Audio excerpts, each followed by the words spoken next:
masasabi mo dun sa mga ano naman, yung mga gusto matuto ng Forex pero natatakot, feeling nila mai-scam sila or parang feeling nila, scammer ako, gano'n. Hindi ba? Ay, bali.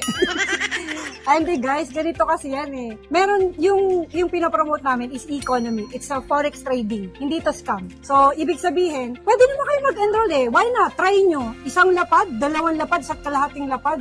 It doesn't matter. Kung alam nyo matututo ka rito at ito yung magiging skills nyo na never na naluluma. Imagine, 6.7 trillion lang Yes. naman.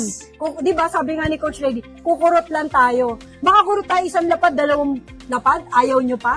O ngayon, sa isang buwan, nag-try kayo, hindi umubra sa inyo, di wag na kayong mag-renew, yun lang yun. Tama. Pero what if etong binibigay sa inyo is talagang makakapagbago ng life nyo? Bakit why not? Diba? Bakit hindi? Bakit why not? Bakit?